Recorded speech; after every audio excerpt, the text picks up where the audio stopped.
As much as we play this record, I still don't know the words. Me neither. Morning, everybody. It's DJ Envy, Angela Yee, Charlamagne the Guy. We are the Breakfast Club. Let's get in some front page news. Where we starting, Yee? Well, the last U.S. military planes have left Afghanistan, and here is General Frank McKenzie, who is the commander of U.S. Central Command, speaking at the Pentagon about not getting everyone out, even though the last planes have left. Look, there's a lot of heartbreak associated with this departure. We did not get everybody out that we wanted to get out. But I think if we'd stayed another 10 days, Louis, we wouldn't have gotten everybody out that we wanted to get out. And there still would have been people who would have been disappointed with that. It's a tough situation. But I want to emphasize again that simply because we have left, that doesn't mean the opportunities for both Americans that are in Afghanistan that want to leave and Afghans who want to leave, they will not be denied that opportunity. I think our Department of State is going to work that very hard in the days and weeks ahead. I hope they really got everybody out. I pray nobody missed those flights. Well, they said there's a small number of Americans under 200, and they said it's likely a number that's closer to 100 Americans who remain in Afghanistan and want to leave. Now, Why are they still there? I thought they had to be out by the 31st. I mean, they were trying to get everybody out. I don't know why there's still some people that haven't been able to get there. They said the last 5 flights didn't even have any U.S. citizens on there. Let me find out America booked Spirit Airlines flights for these people.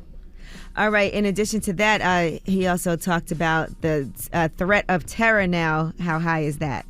The terror threat's going to be very high. But I think what we'll do is we will work with the Taliban and work with the next government of Afghanistan, whatever his characterization is going to be, in order to ensure that our citizens are protected and that they have an opportunity to leave. As you know, we still hold a variety of significant leverage over whatever future government exists in Kabul. And I have no doubt that the Department of State will fully exercise that leverage. Do you have any confidence in their ability to secure the city right now, the Taliban? I think they're going to be challenged to secure the city. Yeah, I'm on high alert, the next couple of weeks, because it's the 20-year anniversary of 9/11, and America is very vulnerable right now. You just never know. If they wanted to do something, this would be a good opportunity for them, right?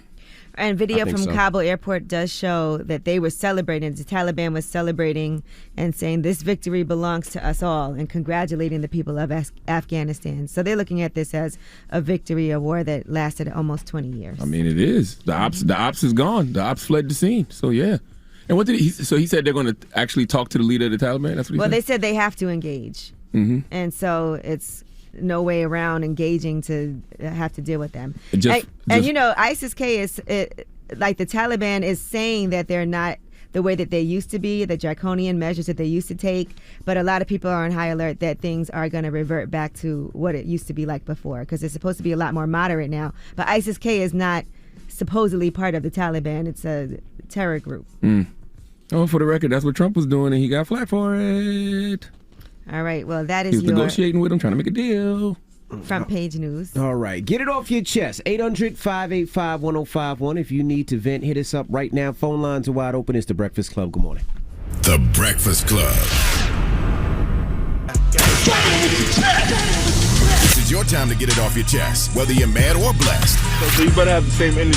We want to hear from you on The Breakfast Club. Hello, who's this? Yo, this is Dante from Atlanta. Dante from Atlanta. Get it off your chest. Nothing, man. Just want to, shout out to y'all and appreciate everything that y'all do. I'm on the way to work right now. Y'all definitely, help everybody get through their day. And I just wanted to shout out my black queen, my fiance, Amber.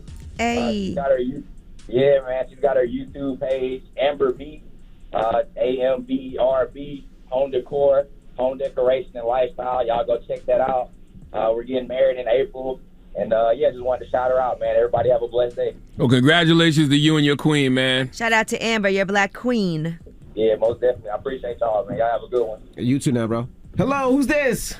Hey, good morning, Envy. Good morning, Charlamagne. Good morning, Angela. Rick, what's up, Hey, Rick. Hey, what's going on? Hey, Angela, I want to apologize. I didn't get to come to Yee's Day. I got caught up working on the crib. Okay. So I want to apologize for not coming. Rick, I would have brought you up on that stage with Mello, with Trav. I saw iPhone Sim was there. Oh, my God. I know. I'm going to try to order them out. But I agree with Envy, man. Envy, I don't like Kanye either, man. I got a lot of flack for not being like a Kanye into his music, but I think he's a clown, too, man. I think he's the most overrated person in hip-hop.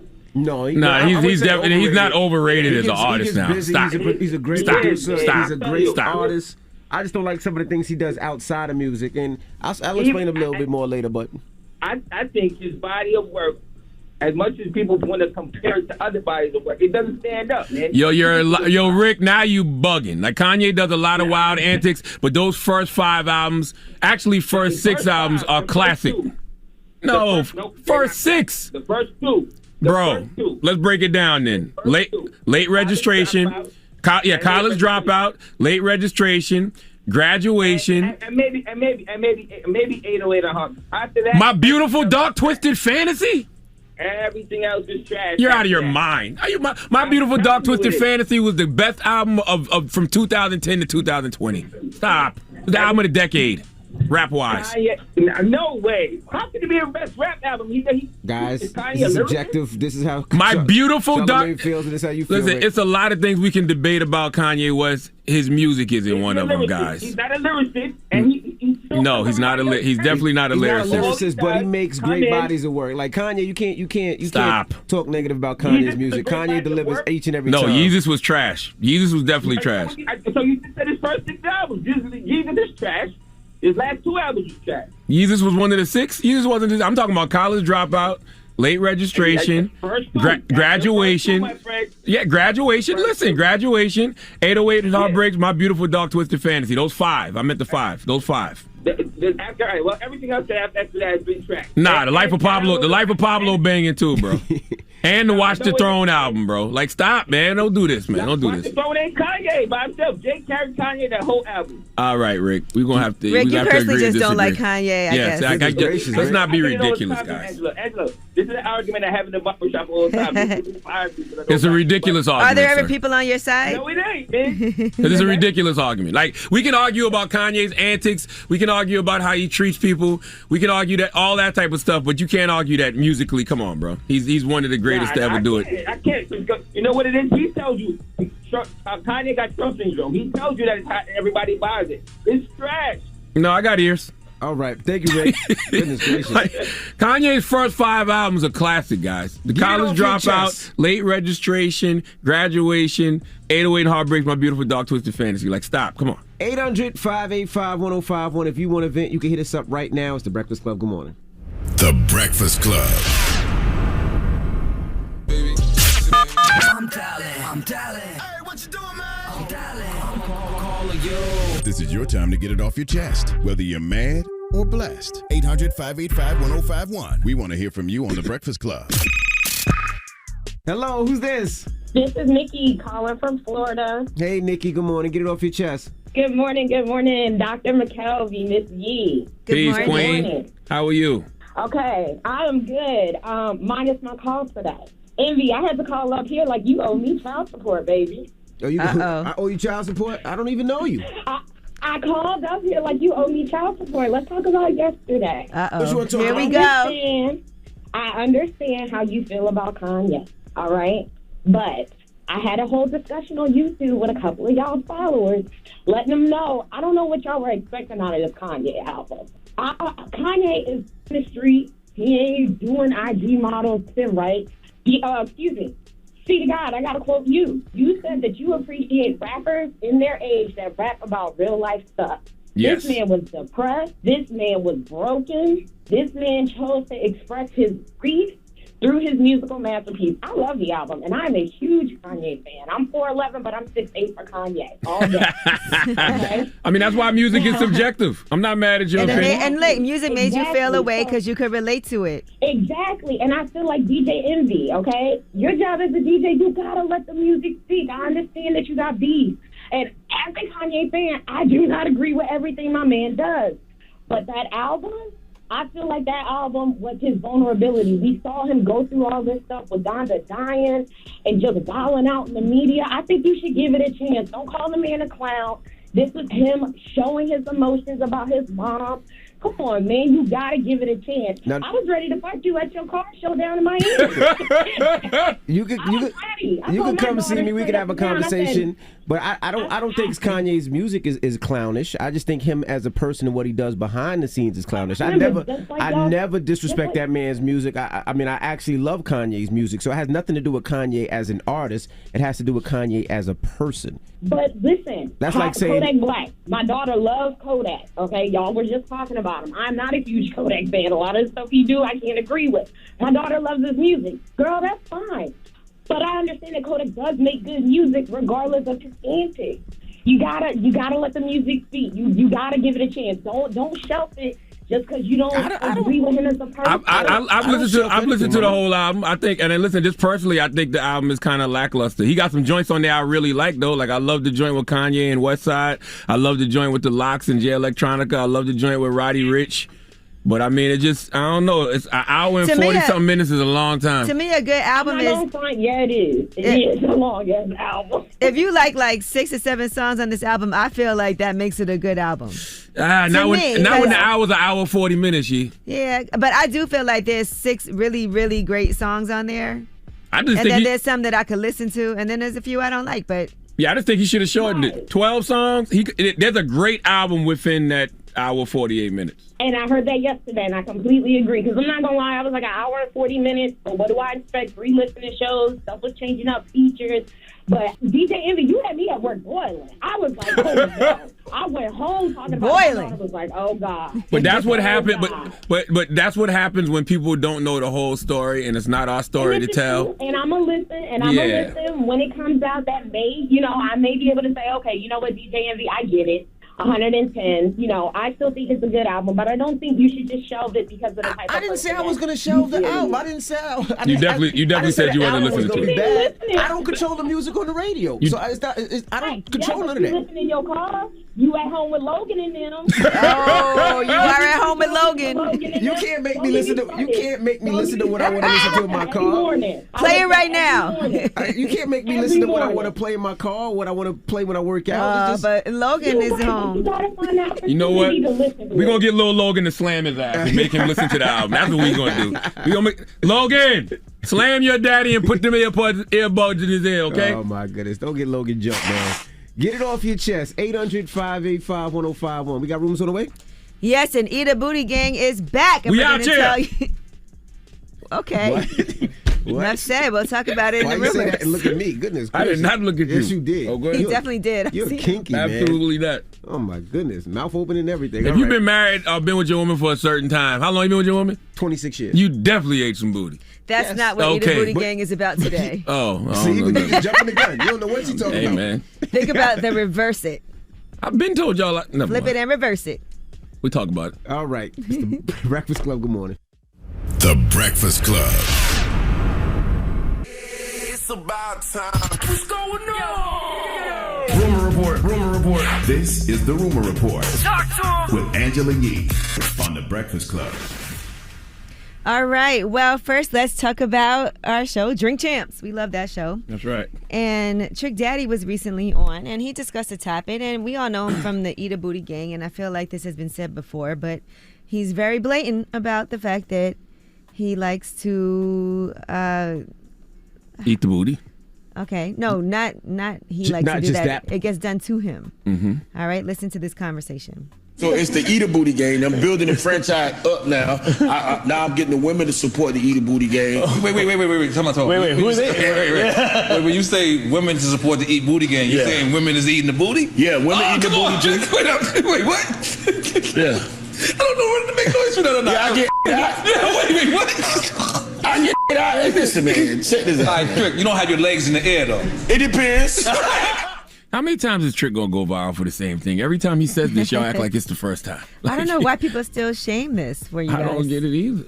And I feel like both of y'all have said the same thing up here too. So is Tank. So is a bunch of other people. Like, y'all got to stop kink shaming people for what they like to do in the bedroom. Number one, he's being funny, and number two, it can absolutely be described as getting.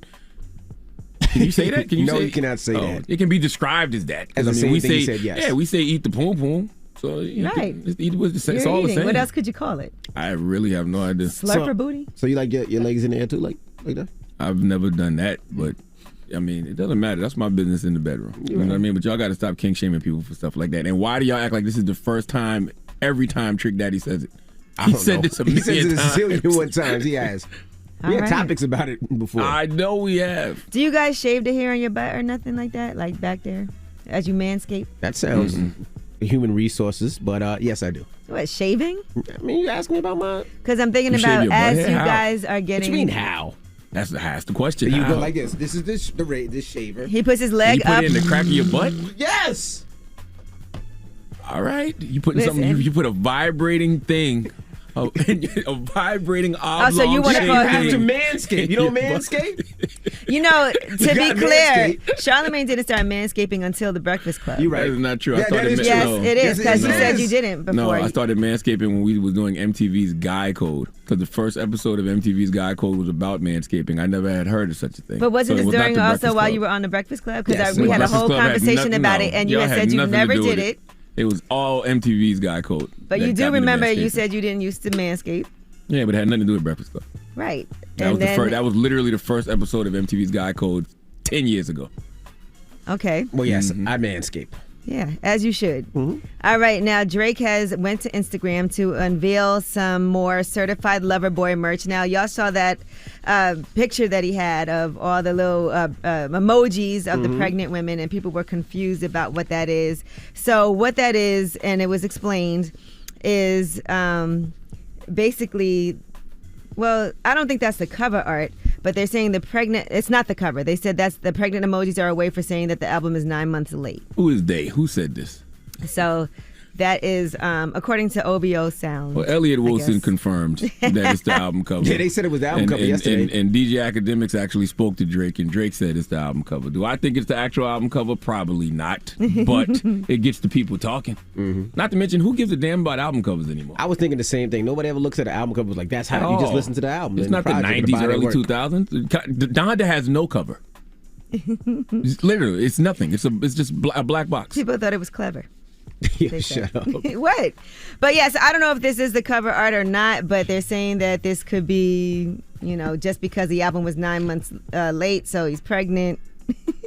Or it could be, as Elliot Wilson said, the cover. And, like you said, DJ Academic said he asked Drake, and Drake said that, yes, this really is the cover. It wouldn't be the last time Drake did a basic-ass cover. I mean, if you're reading this too late, it was a basic-ass cover, but then that became like a hit meme. I love the way that Lil Nas X actually hijacked that cover for his own, too. And he put a bunch of emojis of pregnant men.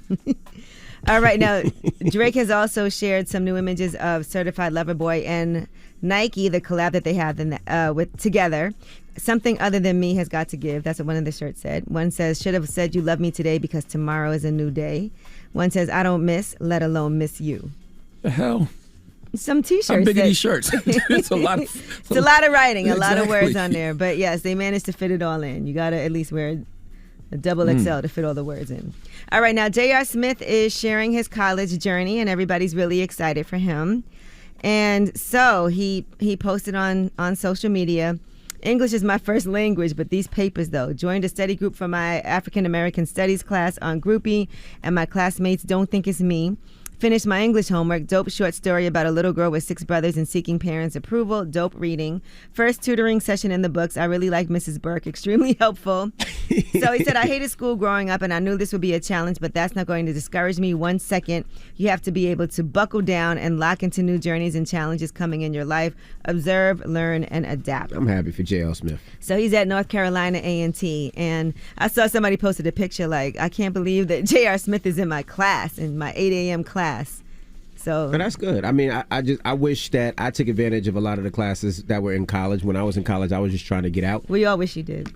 And I wish I'd have took advantage of a lot of the stuff that I should have, whether it's accounting classes and finance classes, things that I had to figure out later on.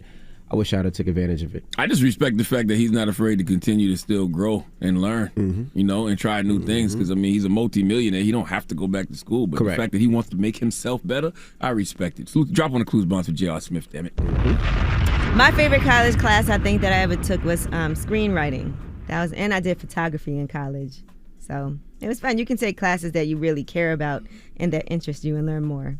Yeah, I mean, I, as a person with a doctorate degree, I spent a lot of time Doing in what? the classroom. What classroom? You know what I mean? What classroom did you spend time in? Don't worry about that. This is before What's the your internet. doctorate in? Doctor. And that is your rumor report. Booty gang is He is a booty gang doctor. Hey, I'm still a doctor. You are. You are.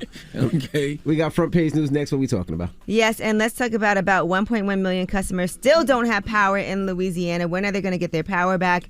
And we'll give you some updates as rescue efforts are continuing. All right, we'll get into that next. It's The Breakfast Club. Good morning. The Breakfast Club. Your mornings will never be the same. Angela Yee here, and did you know that the General Insurance has been saving people money for nearly 60 years? Take a closer look at the General and see how they can help you save too. Call 800-GENERAL or go to thegeneral.com. Some restrictions apply. Morning, everybody. It's DJ Envy, Angela Yee, Charlamagne the Guy. We are The Breakfast Club. Let's get in some front page news. Where we starting, yeah? Well, let's start in Louisiana. Hurricane Ida has left catastrophic damage. We already told you guys that one person was confirmed to have been killed. Well, now they said there's a second storm-related death that was reported following Hurricane Ida. The first is a tree that fell on someone. The next one is a man who drowned after attempting to drive his vehicle through floodwater. They said right now his age is unknown. I know a lot of people are trying to locate their loved ones as these rescue efforts are continuing. About 1.1 million customers still do not have power in Louisiana. They said electricity is practically non-existent for most people. They're saying some of these outages could last more than 3 weeks, by the way. So that's really, imagine having to go 3 weeks. They said 3 hospitals across the state have already been evacuated, with the 4th hospital in the process of being evacuated. And according to the governor, there's also 18 water system outages impacting over 300,000 people, and 14 boil water advisories that impacts more than 329,000 people across Louisiana. That's horrible. That's got to suck in 2021. I mean, I went through something like that in the 80s with Hurricane Hugo in Charleston, South Carolina, but have to experience that in 2021, like that should not be the case for anybody. To be without power for 3 weeks. Right, and Joe Biden has addressed the damage caused by Hurricane Ida, and he is offering federal support to the states who are impacted. Here's what he had to say. And we've deployed more than 200 generators, and we already moved into the region. They've been moved in ahead of time. And the Administrator Griswold and her team at FEMA is working, getting more of those into the area. We're in close contact with local electric providers to see what they need. They're all private providers. We don't control that, but we're doing all we can to minimize the amount of time it's going to take to get power back up for everyone in the region.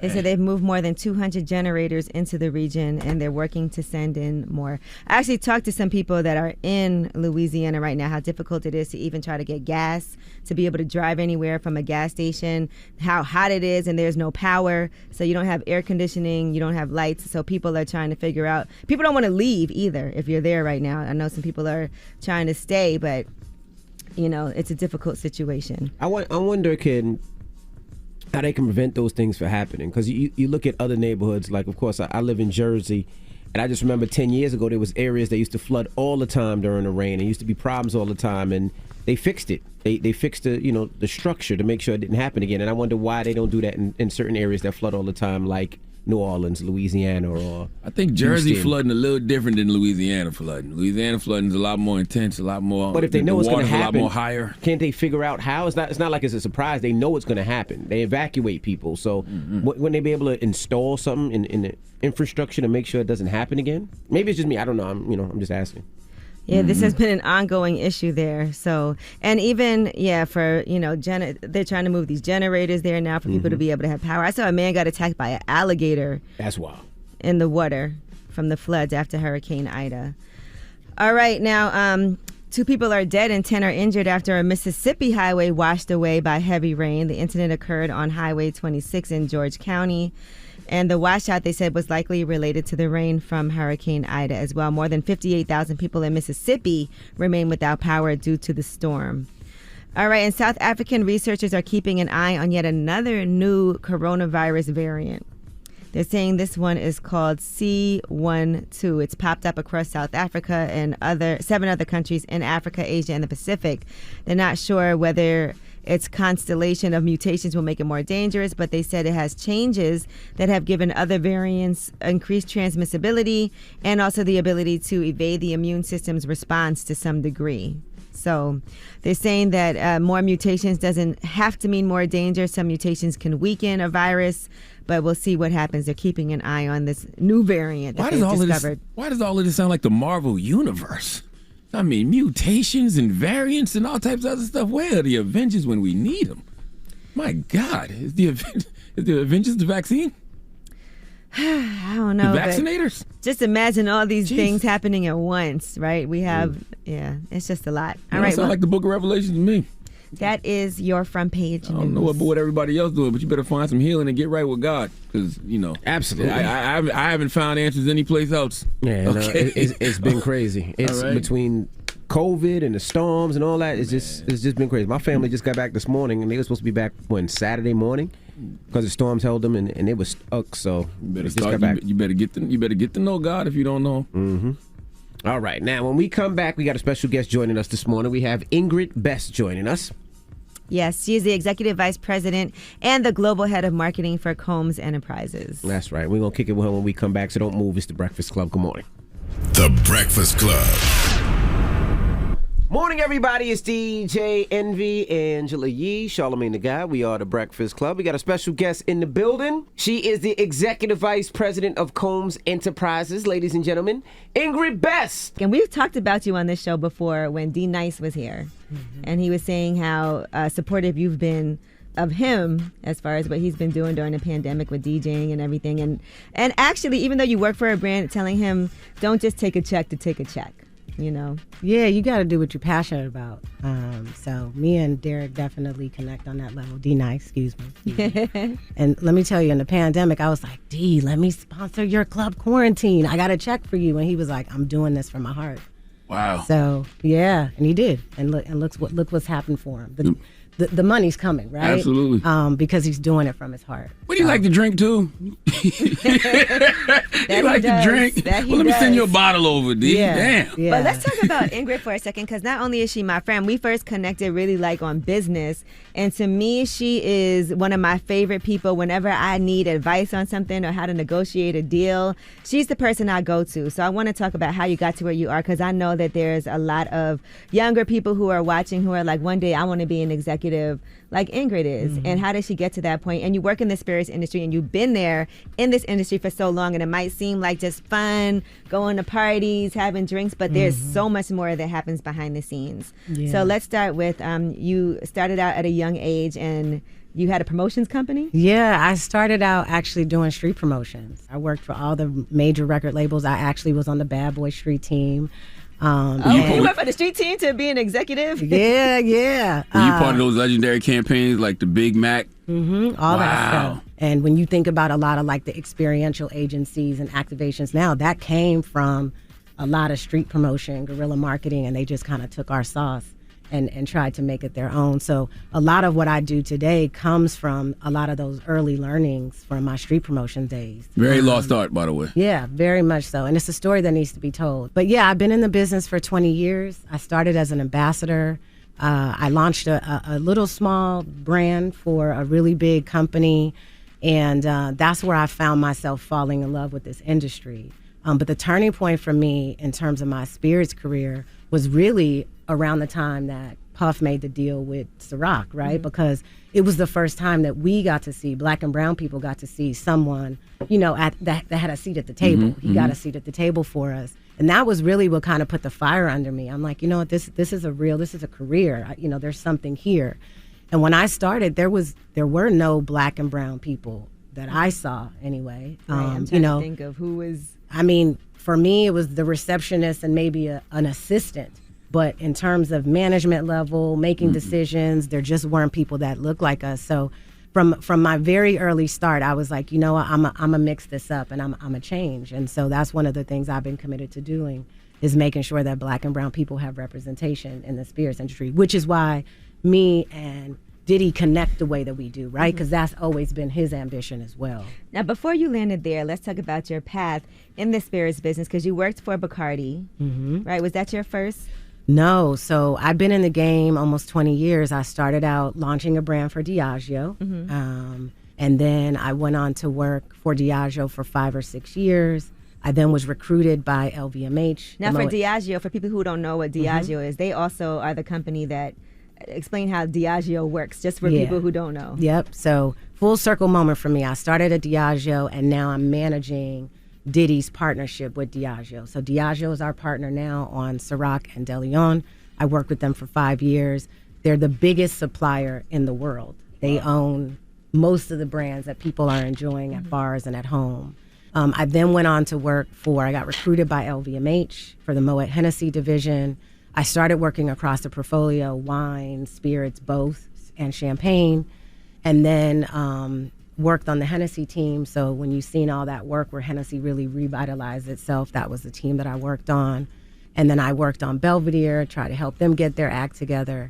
And then I got recruited actually from Jay's team at Roc Nation to come and oversee the joint venture for Bacardi and Jay on Douce. So Bacardi is the parent company for Douce? Yes. Okay. Bacardi is the parent company for Douce in partnership with Jay. They co-own it. And I basically oversaw all the marketing for Douce. And then I got a call from Diddy and the team at Combs Enterprise.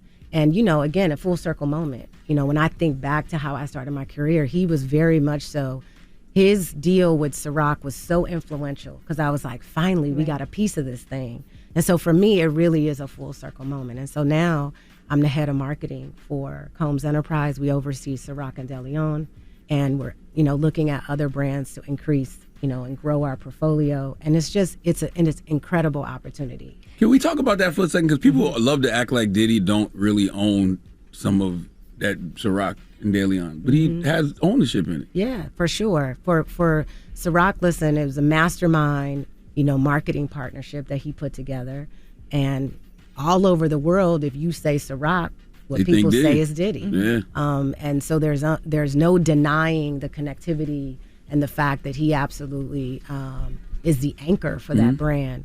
And then with DeLeon, again, he predicted the intersection between culture and tequila. No one really understood what was going to happen in that category the way that he did. And he's a black man that owns a tequila, and his partner is Diageo. And it's big business. A lot of people don't realize, but the spirits business, which is why you see so many people jumping in it, which is very why he's on that business. list of top paid hip hop artists every year. Yeah, I saw you posted a picture of your team that you have, which is all black women. Yes, which is unheard of in the spirits industry. Yeah, we are the only team that looks like us. I have 7 black women marketers that are incredible. They're the best in the best. We can go toe to toe with anybody. So I'm kind of calling out the brands. They are what make me great. And both of the brands are growing double digits. It's no accident because these women just get it, right? And they're hardworking. And we look like the consumer we're talking to. And you guys sponsored the Versus battles. Yeah, we did. And again, that was another prediction on Diddy's behalf where he was like, make that happen. I'm like, done. Because he knew that was just going to be such a big moment in culture, and it has proven to be. And we've been at the center of that. All right, we have more with Ingrid Best when we come back, so don't move. It's The Breakfast Club. Good morning. Morning, everybody. It's DJ Envy, Angela Yee, Charlamagne the Guy. We are The Breakfast Club. We're still kicking it with Ingrid Best. She's the Executive Vice President and Global Head of Marketing for Spirits and Combs Enterprises. We have Ingrid Best here. Yee. Did you face racism during this whole ascent to where you are now? A lot. Yeah. Part of why this position was so attractive to me was because I knew that I would be in a situation to go back and grab a lot of those young women that have been through situations like myself where you're not getting the appropriate titles, you're not being offered the appropriate packages, you're being asked to wait in the same positions much longer than your white counterparts. And it's obvious, like the treatment is obvious and it's traumatizing, right? I think obviously the George Floyd moment and the moment with Black Lives Matter made companies realize that they were under the microscope. So you're starting to see them appoint folks, kind of as figureheads because they have to. They're like, okay, we need a head of diversity and inclusion. Yeah. And I don't care how we get the win. Let's get the win. Let's get the win, right? But it's also got to continue. It can't be just right now while we're under the microscope, we're going to do this and then we'll move away from it later. And it can't just be surface either. It can't be surface. And so I would say for those companies, I'm probably, they keep an eye on me because I'm so vocal about it. I'm like, let's talk about it. There is racism in this industry like there's racism in all industries, right? I think the difference here is that your consumer is black and brown. Mm-hmm. And Absolutely. so you got to do the right thing, right? And we all have to demand that they do the right thing. So it's good to see some of my peers that are finally getting positioned in the right places. And, you know, my thing is like, you got a seat, go get everybody else and get them a seat, right? Like, that's our responsibility. And so that's what I've done with the 7 women that work for me. And they are incredible. You know, on a personal note, you also have a son. Yes. And you had your son pretty early, and Yes. you also had to work, though. And working in nightlife and working in spirits is a very time-consuming job. It also requires travel. It requires you being out late. How was that balance for you? Yeah, you know what? Listen, I'm a teenage mom. I had my son at 18 years old. The first thing I want to say is to all you teenage moms, there's nothing you cannot do. So for me, it was like the very, very early on, I was like, okay, I have this mouth to feed. I have to figure this thing out. And so he certainly has been my reason. And it wasn't easy. It was my community. Thank God for, you know, his father and his father's family and my mom and my family and like your tribe. And I knew early on, without my tribe, I wasn't going to really be able to balance like the love that I had for being a dope professional and a career person, but the responsibility that I had to being a parent. Did I read somewhere that Sway was one of your early mentors? Yeah, Sway is absolutely one of my early Bay mentors. Area? Yeah, I'm from Was the you in Bay. radio, or? Yeah. So I interned for Sway. Wow. And you know, my street promotions career was because of Sway. So Sway had a street promotions company. I interned for him. I fell in love with it. I was really good with it. He kind of moved on. And that was really how we stepped in. I was like, yo, I'm going to take all your accounts if you're okay with that. If you're moving on, I'm going to take them. But yeah, I absolutely owe my connection to entertainment, my passion for it, to Sway. And I tell him that as often as I can. I wish more young people now were doing internships. Without my internship, there's a lot of things that I just wouldn't have been exposed to. And Diddy talks about that. He was the intern that was like, I'm willing to do anything to figure it out. And I think there's just so much value in interning and having people that you can look back. When I think back to Sway, I'm like, man, what would my life have been if I hadn't have met him, if I didn't intern? Because remember, I had a kid. I started as an intern too. The problem now is that they make it too complicated to be an intern. Yeah. Like, you got to be in school. Experts like I didn't go to college. You know what I mean? Yeah. So what about those kids from the hood who just got drive or just got talent? Like, they just need an opportunity. Right. Like, where they gonna get that from? Right. And that was me. Yeah, I don't think nobody sets the tone like black women. I really, truly, honestly I don't feel either. like that. And I think that when you, especially as a black man, when you see a crew of black women, the first thing you think is home. Because you're thinking of your mom, you're thinking of your grandma, you know, your sisters, whatever. I just think nobody sets the tone like black women. Black women are incredible. We're super passionate. We are nurturing. So the other thing is, like, we take time to be human. We're not just employees. We're not robots. We very much so, you know, the Zooms with my team, it's a moment. You know, sometimes we pray. Sometimes somebody's having a hard time. They may cry. But I'm going to tell you one thing, they're gonna bang out an incredible marketing plan. And I think, you know, companies that have us at the helm, they see the difference. We putting up the numbers. We're making change. We have a beautiful way of recruiting, right? And influencing. People want to work with us and for us. And it goes a long way, and you see it in your business. I'm super proud of the work that I see black women doing, especially the black women in leadership. And we look out for each other. Well, speaking of which, you have this Black Excellence campaign that's going on with entrepreneurship and businesses. So I want to make sure that we talk about that. And that's for Ciroc, and I'm involved in that as well. You are, and thank you so much. So we launched a campaign in the middle of in the pandemic called Ciroc Stands. And it's really our opportunity to look. Everyone knows that Ciroc is a brand that's about fun and celebration. We're also a brand that's anchored in doing the right thing and being a voice, right? And it was important for us to make sure that people understand that you could have fun.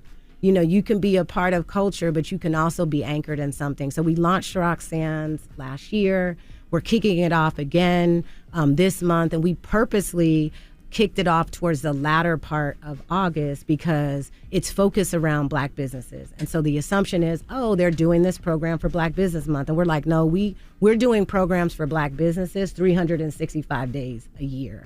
We're working with you to interview some of those businesses and highlight some of those businesses. It was important to work with you because you are pioneering, your entrepreneurial journey as a Black business owner, and it's inspiring people, right? And so there's a connection there.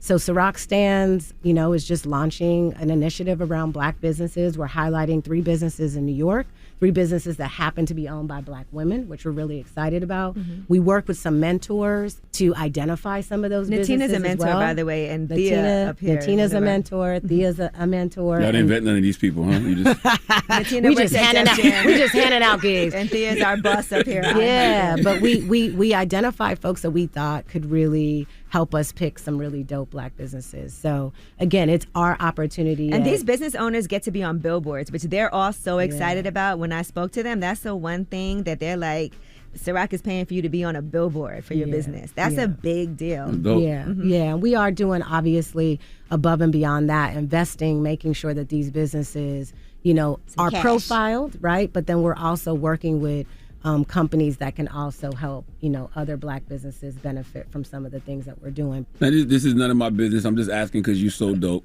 and I'm sure you're paid well. But you help build up so many of these brands. At some point, somebody got to say, "Well, hey, Miss Ingrid, would you like some equity or some ownership as well?" Mm-hmm. I love that. I'm actually glad you brought that up. My goal and what I will eventually do is own my own brand. And that's something that Diddy and I have talked about. He's super supportive of it. I'm working on some things that have been passionate and near and dear to me. And he's like, look, when the time comes, we're going to make it happen. And so ultimately, my thing is like, you take all these experiences and then you say, I know how to do this. I'm a master at this. And then what is it that I'm passionate about? And so that's what eventually I think my path is going to lead me to ownership. Absolutely. Yeah. She's well on the way. And Diddy is super supportive of it.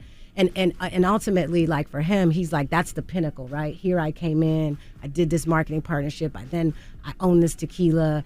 I've had this legacy of having Black women in leadership. And now I can actually also help someone kick off their dream. All right. Well, Ingrid, I appreciate you so much for coming through. Absolutely. Thank you, Ingrid guys. Best. Make Thank sure you. and tell people where they can find you, because I know after this you're gonna have a ton of questions. If you want them to find you. You can find me on Instagram, Miss_IBest. You can find me on LinkedIn under my name, Ingrid Best.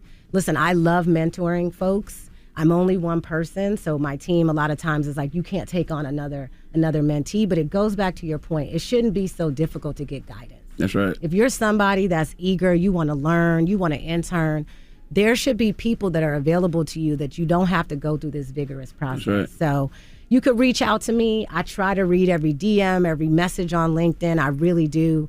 And yeah, that's where you can find me. And you never know who's going to end up being who. Right. So that person that you showed love to back in the day, next they the biggest right. And y'all got a great relationship.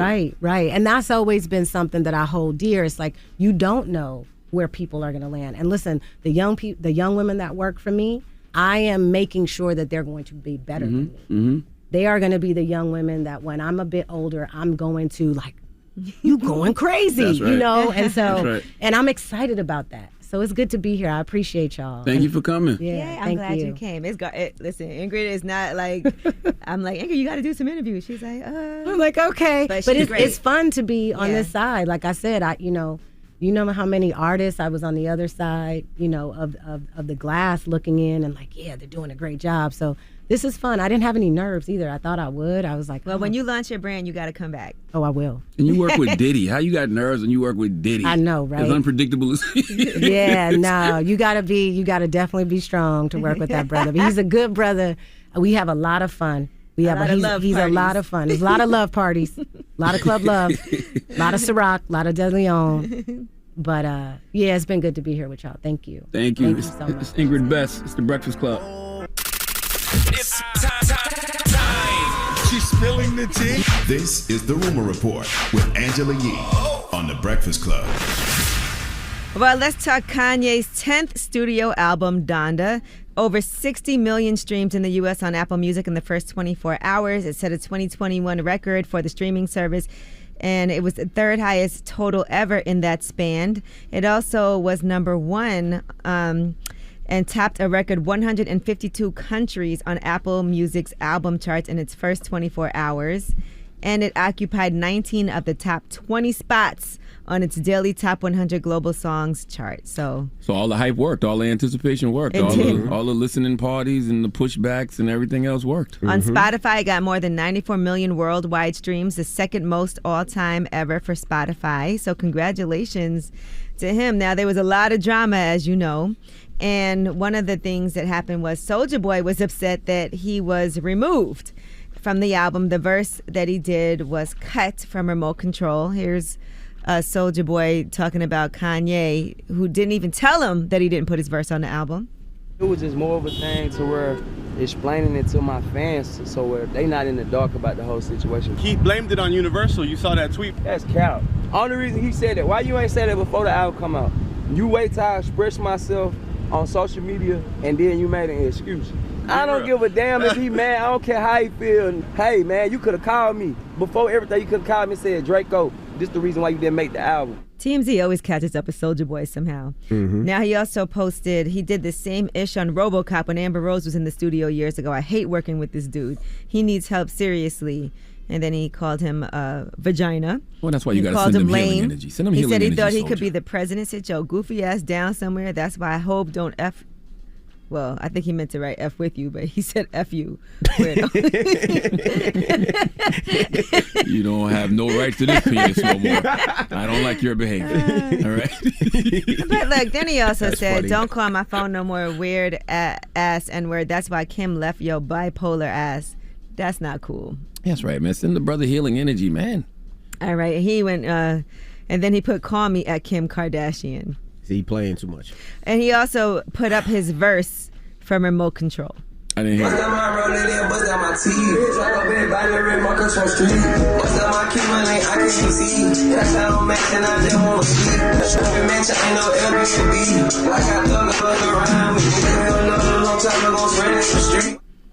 Now, I don't know how the industry works. Do you have to give people phone calls when you remove them from records? Do you let them know? I mean, I think it's proper etiquette if you record a verse with somebody and then you. But I will say this: a lot of artists don't know if they made an album or not until it comes out.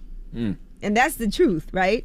Like, you might do a verse for somebody, you don't know, and then we've had artists up here all the time who are like, I recorded 100 songs, I only put 12 on the album. You know, and sometimes... Yeah, but if they put out a version of a song that you were on and you're not on it, I think it's only right to have a conversation, I think.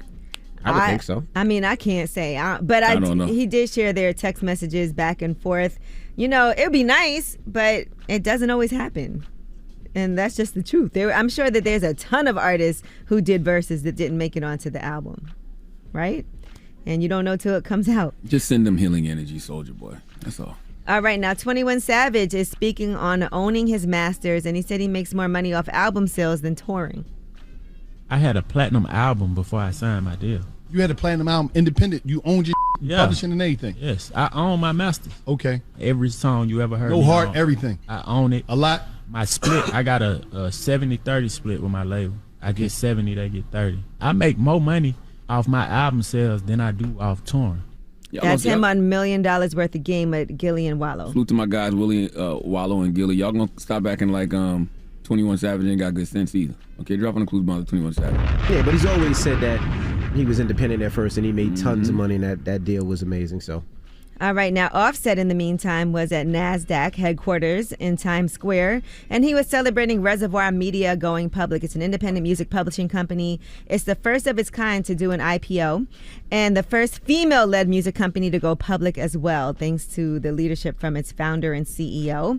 Offset's involvement is because the Migos catalog is under Reservoir Media, under that umbrella. So he claims he's partners with the company, and he actually rang the bell at NASDAQ, so congratulations to him. And I saw Cardi B was there supporting her man. And Reservoir Media posted this morning, Reservoir rang the NASDAQ opening bell in celebration of our recent IPO. It is both exciting and humbling to take this next step in Reservoir's journey. We look forward to all the opportunities this creates as we deepen our commitment to investing in entertainment. So congratulations to them. All right, now T.I.'s daughter, Deja Harris, she was talking about not liking her hair texture. And I saw a lot of people commenting and a lot of back and forth about it. This was on Friday. She opened up about her struggles and how she didn't like her texture. She said, I hate to say it / admit it, but I'm so sad that I have my dad's hair texture. Sad because it's so much to deal with, manage. Sad because I feel like it just doesn't fit me, nor is this texture one that's appreciated or uplifted as much as the other textures. And then she said, anytime I see someone with type 4 hair, I always compliment them because I know how it feels to genuinely not like your hair / texture. I never want anyone to feel like that. It looks so bomb on other people, but me, yeah, no.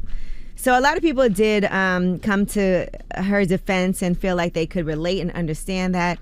And some people felt like, they criticized her for opening up about her hair. She's saying that she's focusing on positive comments rather than the negative ones. But she said, I'm actually focusing on the uplifting positive comments as opposed to the negative. The tweet was only about myself, but I was open about how I feel because I know others might possibly be able to relate, and some of them did. Damn. Listen, I feel her though, because my whole life growing up, I used to hate my hair texture.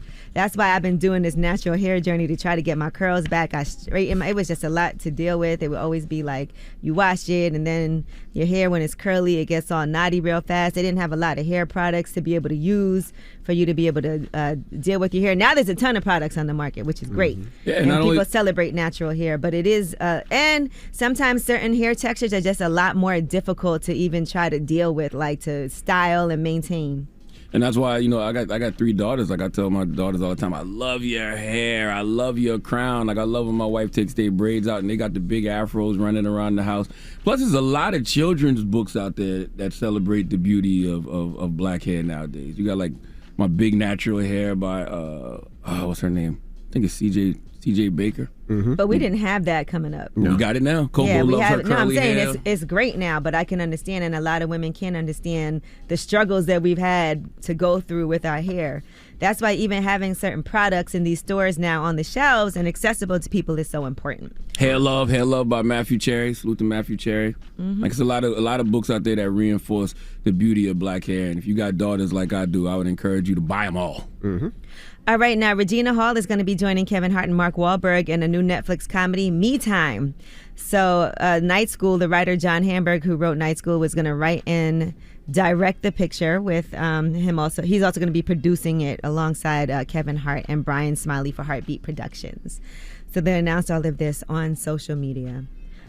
All right, I'm Angela Yee, and that is your Rumor Reports. All right, thank you, Miss Yee. And let me shout out to everybody that called me yesterday. Oh, wait, yeah, we got to get into that, because we didn't even do that when we were talking about you. We talked about Kanye's Donda album and how well it did, and you had some issues with Kanye. You called him clown several times. I called him a clown, and I still stand by that, and I still mean that. Send him healing energy. No, I mean, I do, but I still think he's a clown. You can send a clown healing energy. What's so funny? No, so when it comes to so many people call me artists, athletes, OGs, newer artists, younger artists, Kanye's team, and asked me why I felt that way. And I explained to them why I felt that way. And, they asked me, well, why do you think that the people that I named, which was Pusha T, John Monopoly, Free, and Boo, were like that too? Because I felt like I said, I feel like you enable him to do it. Like you don't stop him from doing the wild out stuff behind the scenes that I think is really disrespectful, and he should be humbled. And they told me that that's a lie. It was like, that is not true. It was like, when you're dealing with somebody that has emotional problems and bipolar and things like that, you can't necessarily control them. It's uncontrollable. You do what you can to make sure that things are all right, and they try to stay in there as a brother. But they said, they agree some of the things that he does is foul, but they said they can't control that man. And I called them clowns as well, and I called Pusha T yesterday, I called Free yesterday. And I spoke to Boo yesterday for a while, and I spoke to them, and we had a great conversation. And they told me what they're trying to do that help that situation. So to those brothers, yes, I get it. And me calling you a clown was foul. So listen, but I still think Kanye is a clown for the things that he does. do. If you ever had to deal with somebody who's bipolar and not taking their medication, it is not an easy thing to do. If you love them, you try to help and be around, but it is hard to control a person. Yeah. I just want to know, how do you explain to your wife that you was on the phone with somebody named Boo for hours? Because as soon as she says, who you on the phone with, and you say Boo, do you have to explain that this is his name? Boo is always in the middle of something. Remember he broke up your fight, Charlamagne? What fight I had? You and Busta. Me and Busta ain't had no fight. Why do we lie like this on the radio? Me and Busta did not have a fight. There's a picture of it online. So I did have me and Boo were dancing. You and Boo were dancing? There's a picture of it online. How you tell your wife that? Me and Boo were dancing. I was dancing with Boo. I was dancing with Boo. So shout to Boo and shout to Free. I didn't speak to Free. Me and Free just yelled at each other, but shout to all them individuals that were able to tell me their side. And when I tell them when I make a mistake, I say it. But I still think what Kanye does and this ish that he on is you ain't gonna throw your Yeezys away though. Nah, I still like the Yeezys. Oh my God. I still like them. So they're not clown shoes. Which ones? Which ones? Some of them are clown shoes. Some of them are clown shoes. The runners is good money. The runners is good money. The other ones is clown shoes. Oh, y'all tickle me so much. Tickle you? I'm sending everybody healing energy, man. All right. But who you give me a donkey to? I didn't tell you yet? You said tickle me. Well, it's a guy out there that's fighting to get his girl back. We'll discuss for after the hour. We all been there before, too. Not like this. All right. Not like this. We'll get to it next. It's The Breakfast Club. Good morning. The Breakfast Club. Your mornings will never be the same. Yo, what up, y'all? It's DJ Envy. Now, you like attention? Because you'll be getting all the looks with the new Samsung Galaxy Z Fold 3 5G or Z Flip 3 5G. One literally unfolds into a tablet, and the other fits into your palm. Shop now at Samsung.com. 5G connection and availability may vary. Check with carrier. I was born a donkey. It's the donkey of the day.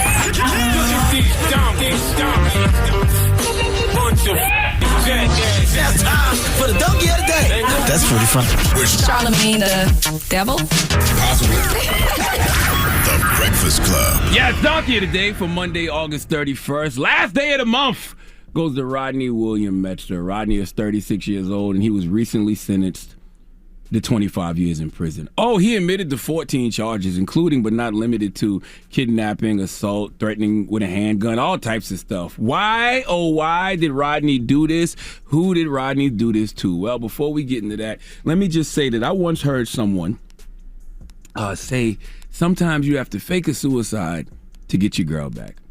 When I heard that, I understood where the person was coming from, because I too have felt like I wanted to make a permanent decision based off temporary feelings back in the day when my now wife broke up with me. I don't know if I really wanted to complete suicide. I just know that I felt like the sky was falling and I wanted my woman back, and I felt like making her feel sorry for me would work. I know, toxic as hell. All right, thank God for therapy, growth, and healing. Thank you, God. Thank you, God. Well, this guy, Rodney Metzger, he definitely needs some healing. Okay, and he's no different. All right, see, Rodney, in an attempt to gain sympathy from his ex-wife, he jumped out the window because first he faked the cancer diagnosis. See, I don't play like that. All right, you turn out to be what you pretend to be. I'm not playing about having no cancer. Okay, well, according to sheriff's office investigators, that plan didn't work, a.k.a. his wife didn't give a damn. Okay, ex-wife probably heard the news and said, I'm going to send him healing energy, and kept her day moving. So Rodney devised another plan, this one even more diabolical than the first. See, Rodney Metzger decided to devise a plan to kidnap and save his ex-wife in a bid to win her back. Listen to what I just said. Rodney Metzger devised a plan to kidnap and save his ex-wife in a bid to win her back. Now, back on January 1st of this year, I guess Rodney's ex-wife was on some new year, new me energy, and when Rodney tried to get back with her, she denied him. So Rodney came up with this plan to kidnap and save his ex-wife in a bid to win her back. But not just to kidnap it, all right? He wanted to kidnap her and save her, okay? Just like a man, right? Ladies want to be both the problem and the solution. When the reality is, when you toxic like Rodney, you just the problem. But I'm not judging. I'm sending him healing energy.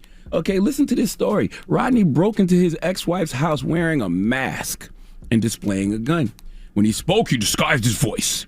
All right, he hit her with the butt of the gun, tried to strangle her 2 times. He zip-tied her hands, assaulted her, placed a pillowcase over her head, and dragged her to the deck and told her if she moved from the deck, she would be shot. Then Rodney went to change his clothes and came back to his ex-wife's house trying to be hero and called the police. Now, Rodney Metzger couldn't have denied this if he tried. Evidence in the case was substantial. Okay, Cherokee County sheriffs found the handgun in Metzger's apartment. Oh, boy. As well as zip ties that matched the ones found on his ex-wife. Investigators also saw Rodney on surveillance video carrying a package of zip ties out of a local Lowe's, all right? Rodney's cell phone and laptop search history revealed to investigators that he searched such topics as how long before you starved to death, how to change the sound of your voice, and how long it takes to choke someone unconscious. I couldn't make this up if I tried. Now, granted, that how long before you starve to death is what most men who lose their wives Google because they can't cook, and a man cannot live off Chick-fil-A alone. All right. Now, DA Rachel Ash, who prosecuted the case, said Rodney Metzer is a master manipulator. I believe that is an understatement. And it's also very interesting to me that men will figure out all these ways to get our women back when we lose them. But the one thing we need to do when we are together is just act right. Okay, it's really not that difficult. Just simply act right when you together with said lady, and maybe y'all will still be together now. I know certain circumstances lead you to do certain things, but that woman's intuition at some point kicked in, and she realized, I got to get away from this human Rodney before his trauma kills the both of us. And guess what you did, Rodney? Prove her right. Okay, your ex-wife was absolutely correct in leaving your ass because you, my friend, are a sociopath. Now, Rodney Mitchell has been sentenced by Judge Anthony Baker to 70 years, okay, with the first 25 years to be served in confinement and the remaining 45 to be served on probation. Let me tell y'all something, man. When you love something, let it go. If it comes back to you, then it's meant to be, all right? It's yours. Nope. But also, when you love something, let it go. And if you have to come up with criminal plans to get said thing back, remember the first part. Let it go and let it stay gone. Please let Remy Ma give Rodney Metzer the biggest hee-haw. Hee-haw, hee-haw. You stupid motherfucker. Are you dumb? Wow. I ain't gonna lie. I mean, Nope. No. You ain't never get your bitch back. We go all out to get her back, but don't go all out to keep her when we together. You right. That's ridiculous. You Okay, right. just do right while you're with her, and you won't have to put yourself in these type of situations. This is extreme, though. I mean, come on, man. You think? Yeah, I think it's extremely Come extreme. on, man. Now you got to live 25 years in prison, driving yourself crazy over that woman who's going to be out here living her best life. She Okay? probably like, thank God. Thank God. Mm-hmm. Lord have mercy. All right, well, 800-585-1051. What's the craziest thing you've done to try to get your woman back? 800-585-1051. We'll talk about it when we come back. It's The Breakfast Club. Good morning. Pull out your phone. Call in right now. You call me. Add your opinion to The Breakfast Club topic. Break it down. 800-585-1051. The Breakfast Club. It's topic time. Pick up the phone, baby. Call 800-585-1051 to join into the discussion with The Breakfast Club. Talk about it. Morning, everybody. It's DJ Envy, Angela Yee, Charlamagne the Guy. We are The Breakfast Club. Now, if you just joined us, we're talking about Charlamagne's donkey of the day. Who'd you give donkey to, Charlamagne? Rodney Metzer, this guy from Georgia, who first he faked a cancer diagnosis to get his ex-wife back. When that didn't work, he devised a plan to kidnap and save her. So he kidnapped her, then left the house, came back dressed in some other clothes, and called the police and untied her and stuff like he was the hero. Mm-hmm. And how much time he got? 70 years, 25 in prison, 45 on probation. Goodness gracious. All right, so we're asking, what's the craziest thing you've done to get your girl back or to try to get your girl back? Charlamagne. I mean, just fake suicide, regular. Yeah, I mean, that wasn't a fake suicide. I just said I'm going to kill myself if you're not with me or something like that. Something along those lines. Now, what about for you, Yee? What's the craziest thing a guy has done to you? I actually had to get a restraining order. This guy used to, my ex-boyfriend used to stalk me all the time. I would come home, he'd be waiting outside the house. As soon as I walked up, he'd be waiting outside my job. It was like everywhere I went. So I ended up having to get a restraining order, and we had to go to court. Then he tried to sit next to me in court. I think one of the craziest thing is I think I called my wife's mother. Yeah, I called my wife's mother. I called my wife's brother before to try to talk to them. I thought that was wild. That's not really wild. I'll tell you one thing, saying you're going to commit suicide thing, don't try that with a woman that's healed and whole. Because a woman that's healed and whole is going to tell you, I wish you healing energy. I wish you healing energy, and that don't have nothing to do with me. Don't put that on me. Correct. And boy, that right there, it'll bring you back to reality. I've been there. I write about it in the book that comes out next year, how I felt, what got me to the lowest point where I didn't want to be here anymore. And I take it serious. So when people ever say that they want to commit suicide, I take it extremely serious because you don't know what they're dealing with. You just never know. And that's why I said I said during Donkey of the Day that my homeboy once said, you have sometimes you got to fake suicide to get your girl back. And I don't know if it's a fake because you really do feel like that when you're in that position. You really do feel like if I can't be with this woman, I would rather not be here. Now that is I was way younger when this happened, and I had a lot of healing that I needed to do on my own. But yes, you do get to that point where you feel that way. Yeah. All right. Well, let's go to the phone lines. Hello, who's this? G Money. Hey, G Money. Good morning. Good morning. How y'all doing? Doing well. What up, What's G the Money? craziest thing you did to try to get your girl back? I flashed a new boyfriend all 4 tires. You slashed his tires. Wow. I slashed his tires. Why you treated her new boyfriend like one of his side chicks? I scared right off, man. I wanted my woman back. Did you get her back? Yeah, I got her back. Yeah, we got back together. Oh wow! So the slashing tires thing worked, huh? Well, I don't recommend that. Yeah. All right, brother. All right. No, we can't leave it at that. I need to know how you got his girl back. I know it wasn't the slashing tires. Yeah, it was like I scared him off, and I came back and I could have get back together. I can't believe you didn't scare her off. Exactly. Like she stuck around. Well, she knew I was crazy, so. Oh hell no! Give me this woman's location, man. You stupid, man. Thank you, brother. Hello, who's this? Blink twice if you need help, young lady, please. What's going on? What's the craziest thing you did to get your girl back, bro? So stupid, man. I fell through a table, a glass table. Why would you fall through a glass table, bro? Cause that's stupid. You just wanted her attention. You wanted sympathy. That's what you try to get sympathy. You already know it, man. So how did you fall? Did you just fall straight back, or did you run and jump into it? No, I just kind of fell straight back like she had pushed me. You know what I mean? What? Oh, you act like you fainted. Yeah. So were you injured? No, thank God I wasn't. Be like, I'll die without you. Did it work? No. Watch. You just fall out. No, it worked? It ain't work, man. So, yeah. Damn it, man. And you had to buy her a new table. Buy a new table. I bet. And you broke the table. Man, look here. I'll never pull a stunt like that ever again. Please All don't. right. Yeah. 800-585-1051. We're asking, what's the craziest thing you did to get your girl back? Call us up now. It's the Breakfast Club. Good morning.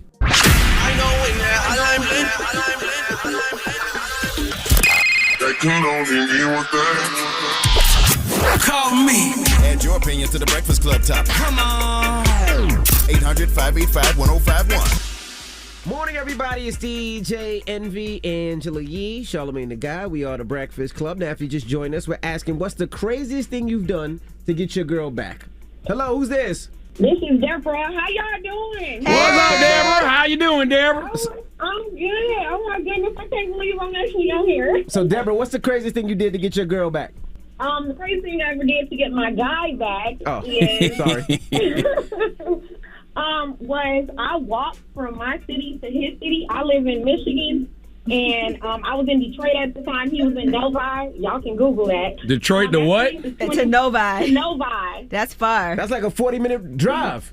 It's not a 40-minute drive. Like 25 minutes. 20-minute drive. Yeah. But I made it to like the end, like the beginning of Novi. Now wait, why did you walk? I'm just bus, curious. taxi, Why did you Uber? walk?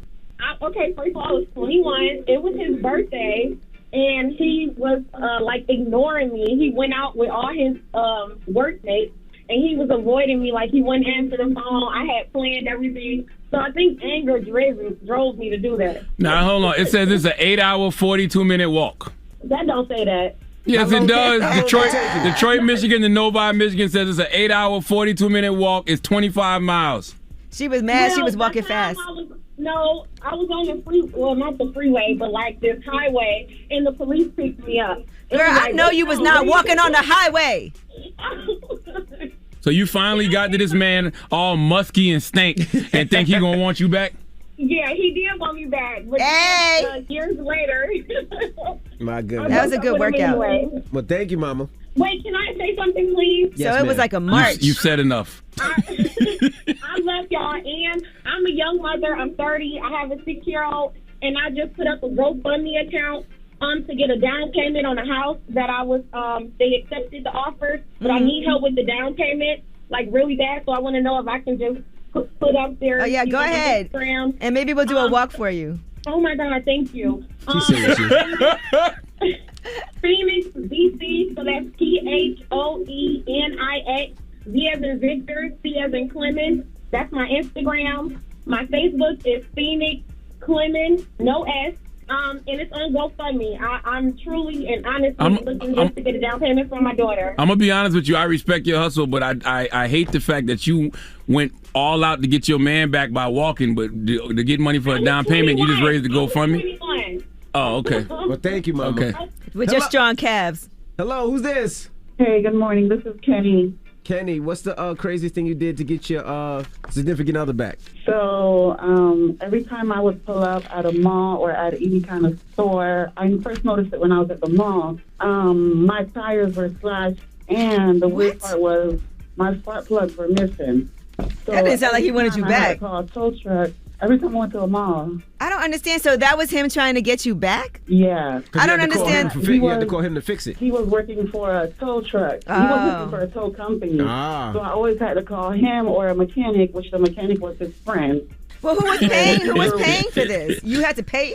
No, he was paying. He took the spark plugs and then put it back on. It was the same plugs. Did y'all get back together? So, yeah, we've been married 4 years. Oh, my gosh. All right, well, so that worked. Goodness gracious. Girl, is he a little crazy? Has he ever admitted to this? Yes, he has. I mean, once they married, you could admit to it. You'd be like, well, you know what I did back in the day, because it's funny now. I might have called Back that then a it wasn't red funny. flag. Do y'all have any issues now? No, actually. Well, listen, has he done anything to try to heal those toxic traits? Has he gone to therapy? You know what I mean? Is he doing anything to heal? He has. He has gone to Okay. therapy. Okay, that's important. Well, That's thank you, all. Mama. Have a good one. Love you guys. I just want to say we don't encourage any of these activities. No, I mean, the thing is, if you notice, a lot of these conversations are from when the people were a lot younger. And when you were a lot younger and you had a fragile ego and you was toxic, yes, we did a lot of toxic things. All right, now we got rumors on the way? Yes, R. Kelly will give you an update what's going on in court. The first man who was accused him of abuse is talking at the trial. All right, we'll get into that next. It's The Breakfast Club. Good morning. The Breakfast Club. Tuesday morning, baby. Last day of the month. Tomorrow's the first. Hope you got money for your rent and your mortgages and your bills and all that other good stuff, okay? Shout out to all the Virgos out there, man. Virgos! Drop a bomb for all the Virgos out there. Oh, man, you got a birthday's born day coming, that's right? right, this Friday. Yeah, you, my brother Wax, my daughter Paige. Well, not your my daughter, homegirl Paige, Shelby. your assistant. That is my daughter. Okay. But she's white. That's right. And you have a. That's right. I saw all these I white don't know if people you adopting want- little black babies. I went and got me a grown white one. I don't know if you want her calling you daddy after you hear this R. Kelly trial information. You got to make everything weird for What? no damn reason. Because we're about to talk about this. All right. Lord have mercy. All right, let's do it. Listen up. This just in. All the gossip. The Rumor Report. Gossip. With Angela Yee. It's the Rumor Report. The Breakfast Club. Well, this R. Kelly trial is continuing in Brooklyn, and yesterday, the first man who was actually accusing R. Kelly took the stand. He's going under the name Lewis. And so what he says happens is that he met R. Kelly at a McDonald's, and he sexually assaulted him when he was 17 years old. He said R. Kelly invited him over to a music studio, but instead brought him to his house and actually performed oral sex on him. He said he was working the overnight shift back in 2006 at a suburb in Chicago. R. Kelly was 39 years old at the time, and according to, quote, Lewis, he said that, he invited him to come to his home in another suburb of Chicago. When he got there, they met in a detached garage where R. Kelly had exercise equipment and a boxing ring rather than in one of the studios that he had in the house. He asked me what I was willing to do for music. Now, Lewis said he would carry his bags and things like that, but he said R. Kelly was unreceptive.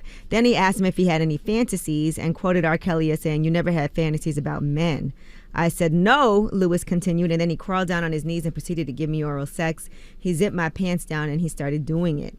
Now, he also said that he didn't have any type of reaction to the oral sex, so I guess R. Kelly stopped, and he asked him to stop, and then he said he swore Lewis to secrecy. He said, "Don't tell anyone, we're brothers now."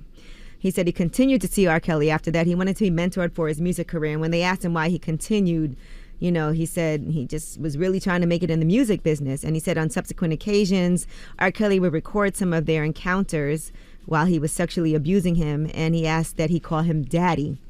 Other women have also testified that R. Kelly recorded their sexual encounters and demanded that they call him daddy previously. He said as his relationship with him got stronger, he said, "I was like a brother. I was his little brother," and he tried to bribe another R. Kelly accuser so she wouldn't testify against him. So just a lot of different things. And then he also discussed an incident of non-consensual sex that involved another person. He said R. Kelly snapped his fingers and a young lady came out from underneath a boxing ring and crawled over to him and started performing oral sex on both him and R. Kelly. He said it was uncomfortable. And he also said another time he passed out from drinking at a party and he woke up alone with R. Kelly, unsure whether or not they had had a sexual encounter. So this trial is continuing on. We'll continue to give you updates as they're in court today as well. But ongoing theme here. He had the women and now this first male sexual accuser who said he was groomed from the age of 17, calling him daddy, recording these sexual encounters, swearing people to secrecy. Another woman says that R. Kelly assaulted her days after allegedly marrying Aaliyah in secret. She said she was 17 at the time. And you know, she said R. Kelly had two men approach her and her 19-year-old friend after the show. And as the dressing room cleared out, he asked the girls to play a game of who could kiss it better. And then the girls kissed him before he unzipped her pants and had unprotected sexual intercourse with her. How was none of this on TV? I would think that, for all the coverage that they've, given R. Kelly and, these things over the years, like the court trial would be on television. Right. I'm not sure why they haven't put it on TV, but we told you previously that a lot of people aren't allowed in the courtroom right now because of COVID and for whatever other reasons that they have. So it's just the jurors and the alternate jurors that are in there as well. All right. Now, in other drama, Summer Walker and London on the Track have had a going back and forth on social media that's really messy. And she has called him the ghetto baby daddy from hell. She went on social media and said, London calling and DMing everyone around me because he's blocked, talking about if you care about Summer, get that away from her. So if anything happens to me, it was him, ghetto baby daddy from hell. I'd be minding my business and never call him unless it's about the well-being of my child. Here's what else she had to say. Y'all was terrorizing me for 2 years, bro, because I was with the I gave him back. I tried as best as I could to keep him involved with his children's lives. Brought you here, didn't even tell you, he didn't even tell you I was there, you was mad, and we talked. I'm like, shorty, I had no problem with you. I want to be good. Let's, our kids, they can grow up together. I can't wait till parents come over to the playroom, blah, blah, blah. Nah, bitch, because you was my baby daddy. You still wanted to fight. I don't want to fight any of you hoes. So she's talking about all the baby moms that she's had to deal with. And she also posted, I be trying so hard to mind my business. And she said, and come get this car. I don't want nothing from you. And this ish ain't even paid for. I like my cars paid off. Now, London on the Track responded on social media. He said, it's goofy. He said, it ain't even funny. I really be trying to spare shorty because I understand her mental health ain't where it needs to be. But the line got to stop. Calling, DMing, who, for what, post the current receipts. If it's accurate, don't lie. Plus, my new woman ain't going for no ish like that. And then he said about the truck, it's cute too. I'm going to have somebody come get it tomorrow. Put the jewelry in the armrest. I don't want you to have nothing you don't want. I ain't going to keep playing with you on this internet. You still making payments. This is just too messy. I don't know if we should even get into all of this. Send him healing energy. I'm sending this whole rumor report healing energy. Yeah. It's a lot of drama. Jesus Christ. All right. And now here's what else Summer Walker had to say to all of London on the Track's his children's mothers. I get absolutely nothing from this. I was supposed to have my child, be married like the said he would do, and carry on with my career silently. I have no problem with y'all, bro. Leave me alone, bro. I'm saying one more time. Leave me alone. Me alone. Leave me alone. Oh, man. I'm sending them all healing energy. I hope so, because really the most important thing is the children. Mm-hmm. And so right now it's really messy, and I know everything is fresh, but hopefully they get to that space where they can co-parent peacefully and not have to deal with this. Got one more year to bring the vibe down? Anything else? I think that's it for now. Okay. Because, time's up. I mean, Lord have mercy. Started off telling everybody happy birthday and celebrating life, and then I was still know where we went. Yeah, I don't know where we went to. Salute to Low Key, too. Low Key's born day is on September 3rd as well. September 3rd, yes. Yeah. He's September 3rd. Danny Francis, my brother, September 3rd. Yep. The author, I can't think of his name, that always comes up here. His birthday, September 3rd. What's his name? I can't remember his name. I don't know what author you're talking about. What's his name? Malcolm Gladwell. Malcolm Gladwell is 9-3? Yeah, 9-3 as well. Really? Mm-hmm. All right, well, that is your rumor report. I'll wait for you. Is it? Yeah, September 3rd. Yeah. Yep. All right, shout out to all my Virgo brothers out there. All right. Now, and sisters.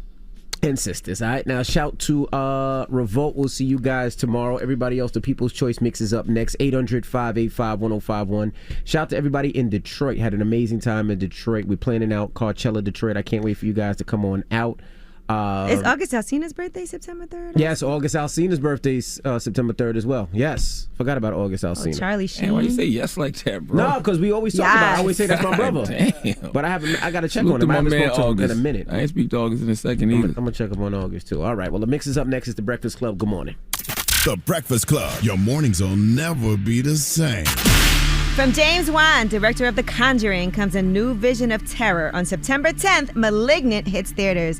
You don't want to miss it, and you won't want to see it alone. Malignant, rated R in theaters and on HBO Max September 10th. Morning, everybody. It's DJ Envy, Angela Yee, Charlamagne the Guy. We are The Breakfast Club. We got a special guest in the building.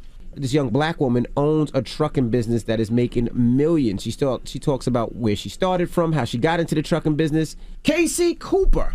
She is the CEO of the Compass Circle. Welcome. Thank you. So for people that don't know who Casey Cooper is, who is Casey Cooper and what is your business? So I'm Casey Cooper of the Compass Circle. Thank you for that intro. I started a trucking company about 16 years ago and kind of just kept failing forward. Got into heavy haul, wide loads, tall loads, heavy loads, and government contracts. So I've been awarded almost $6 million worth of government contracts in the last 3 years. And we teach women-owned and minority companies how to get access to the same opportunities through government contracts or certifications so they can, grow their business. Yeah, I'm a fan of MWBEs because I feel like a lot of people don't take advantage of them and apply for that certification. So can you talk about what that process is like and how you even knew about it? I just really, desire is one hell of a drug. Anything you want bad enough, you will do the research. So I was Googling, I was getting with my local procurement office. And kind of once you start getting into that industry and, you start getting emails, you start getting invited to like all the happenings. WMB varies in different states depending on, what's going on. Of course, everybody's backed up right now. But they're going to want to see like 2 years of tax returns. They're going to want to see that you are a legitimate, viable business so you can get this certification to move forward. Now, how did you get into trucking? You're from Virginia Beach. And 15 years ago in Virginia Beach when you started this company, Virginia Beach, I'm sure it wasn't about trucking. Drugs were heavy in Virginia Beach at the time. Crime was heavy in Virginia Beach, and partying was heavy in Virginia Beach. There was no Miami back then. We went to Virginia Beach to party. Right. So how did you get into trucking? So when I was 15, I had vending machines. And so I would be like 15 going to get my dollar bills and go hitting the mall. So I'm making like $400 or $500 So a week. how did you start the vending machines? That's not at a 15-year-old. That's not what a 15-year-old does usually, typically. So how did you get into vending machines? How did you get this entrepreneur type of mind? I don't know. Nobody in my family, my parents are working middle class, retired people. I have no idea. I think it's just from people just telling you no. Like back then, it was no Uber, it was no Lyft. So you had to like get case quarters and use the phone. White Pages picked me up. So I became very resourceful. And I got those vending machines. It was an older gentleman in my neighborhood. He had like accounts at the airports. And I convinced him to just rent me two. Back then I was 15, so it was quite some time ago. Right. But for $25 a month for two of them, back then I was doing music really heavy. So I put them in the studio. I would go get my money. And I was like set on, I'm not going to be the one making this money. That's how I'm going to do it. Right. So that was like my first taste. I got about 25 and I was like, yo, I'm going to get me a dump truck. I don't know where it came from. It just popped up in my mind. Wanted a dump truck. Yeah, and I'm like, okay, I'm going to be a millionaire. I'm going to have this fleet. I'm going to do this. And it just did not happen that way. I mean, I ended up a millionaire, but it took some So what happened with the business? So what was the bad part about the business? You got your first dump truck and then what happened? The first one was a piece of crap. It was $80,000. So the truck note was like $2,200. Insurance was $600. At what age? I was like 25. So I'm spending $600 a week on fuel. It was just horrible. It was a piece of crap. It was actually a converted road tractor that somebody put a dump body on. So for anybody listening, don't do that because road tractors are not made to go off road like that. But my mom had co-signed for me, so my motivation was like, I can't let her. I can't do it. But I was up against a converted road tractor. So I ended up terminating the lease. I had to pay like $20,000 to get out of it. And then I just kept buying trucks. Got my license, got my TWIC car, got my escort and pilot's license. And I just kept, I was like failing forward, but I kept going to the next steps. What is escort? You got to break it down like with 3-year-olds. I don't know what escort. Escort to some people like what was she? Oh, escort? yes, please. I've come too far, please. So just like this building is a tall, I don't know how many stories, but it was a this was a job to pull together millions of dollars. So I would bring in like the tall beams that actually hold the building up. And so sometimes that stuff is so wide or so tall or so heavy that it's not safe during, normal hours. The person that slows down the traffic because the truck takes up 2 lanes and you got to take up the third lane. Yeah, we have to keep it safe. And sometimes, I mean, the stuff would be so big, we would have to carry it at night, like shut down tunnels. It was a whole production. So I think the first time I got the first escort bill was like $11,000 for the week. I was like, oh, nah. Who I need to talk to get my license? My dad got his license. My boyfriend at the time got his license. So we were just trying to save money, but I ended up getting into so many other things. So it was pretty cool. Now I want to get back to these government contracts because you said you've gotten $6 million worth of government contracts. You know, a lot of women are eligible, and it gets a little shicey how things get done because I've heard of stories where like, white women are eligible for this, right? Yeah. And so their husband or family member will sign up for something and then they'll get the certification with the woman in the family. Exactly. But that takes away from also it's supposed to benefit black people and minorities. Right. So can you talk about that whole process and how you managed to get almost $6 million worth of contracts? Yes. So same thing like I was saying earlier. I mean, I was just taking all the classes. Everybody's local municipality or state has some kind of program. We have the Small Business Administration here, and I've taken classes there too, and I got my certification. Good job, girl. Okay. But if you don't use it, you can't complain. You know what I'm saying? So even though we don't speak to each other in that language, like I'm not sitting here talking to you about an RFP and an RFI, we don't communicate that way. I think it's a little off-putting because culturally we're just not introduced to that, and project management is not something that we're really reared on. If our parents did have businesses, they were working in the business. You didn't really see your pop sitting back calling all the shots. So same process. I mean, you just have to get in there, find out what your state has to offer because it's going to vary. I probably have gotten over $40,000 worth of free things, business plans. I'm talking about elaborate business plans, employee handbooks, like policies, procedures. Most of us are not walking around with that stuff, but that's what it takes to get to, this apex level.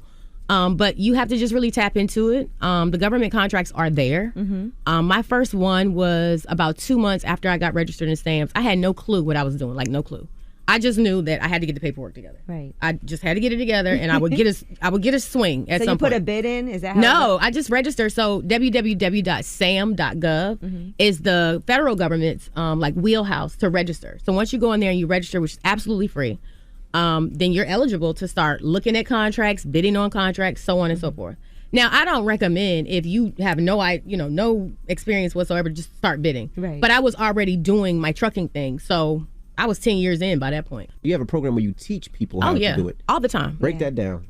So, I mean, there's so many certifications. There's one called the 8A, the letter, the number 8 and the letter A. I'm in that program. This is my 4th year. It's a developmental program for minorities who have disparities that allows you to actually bypass the bidding process. So my $5 million contract I got because of that certification. I would have never got that opportunity that easy without that certification. Wow. So, you have total small business, which most of us are total small business. You have woman-owned, economically disadvantaged woman-owned, hub zone, 8A. There's a myriad of them. You just have to pick the ones that apply to you and make them work for you. And all this information, by the way, is free, right? It's all free. And you can go and do these classes, well, you pay for it with your tax dollars. That's what I always say. So you need to make sure you use these resources. And here's the thing, too, Angela. So I'm from Virginia. That's where I got all of my training from. In this particular time and setting when I was going after all of these classes, you had to be making $250,000 a year to even get the free government classes. Wow. So let's just say you make $7 an hour and you got a side business. You're able to scrape up, $60,000 gross. You're not even eligible to take the class. Right. So systems are put in place for it to be systematic. Yeah, that makes no sense. It makes no sense. So everybody has, different opportunities, and that's just one. I mean, it's now you have YouTube, people on Clubhouse talking about government contracts. 15 years ago, people were not talking about government contracts, and nobody was talking about trucking, period. So people get rich off of that. Oh, I've done very well. Yeah, there's companies that can go from being a small company to being a multi-million-dollar company. Oh, yeah. And then at that point, you have to decide, because if you're making $30,000 a year, you don't really know what it's like to be in charge of $7 million. So each way, I thank God for it now. Even now, I'm like, I don't want to grow my company to $100 million. That's not what I want to do. It's just a different level of responsibility. Well, Casey, we appreciate you for joining us. Thank you. How can people find you and also learn about the classes and everything? Absolutely. So you guys can find me at The Compass Circle on Instagram. The Compass Circle on Facebook, and our website is www.thecompasscircle.com. All right. Well, thank you, Casey Cooper, for joining us. And also, we got a shout out to Ingrid Best for stopping through this morning. Yes, that is my girl, Ingrid Best. She is the Executive Vice President and the Global Head of Marketing for Combs Enterprises. So all of the Ciroc and DeLeon activations that you see, Ciroc sponsoring, the versus battles, all of that, that's Ingrid. Salute to Ingrid. All right. Well, it's time for a positive note. You got a positive note? The positive note is simply this, man. Well, first of all, I want to salute Anita Kopak Shallow Waters. Make sure you go grab Anita Kopak Shallow Waters, as well as Tamika Mallory, State of Emergency, How to Win in the Country We Built. Both available wherever you buy books right now. And the positive note is simply this. May you have the courage to break the patterns in your life that are no longer serving you. That's generational curse breaker talk. Breakfast Club, bitches! Y'all finished or y'all done?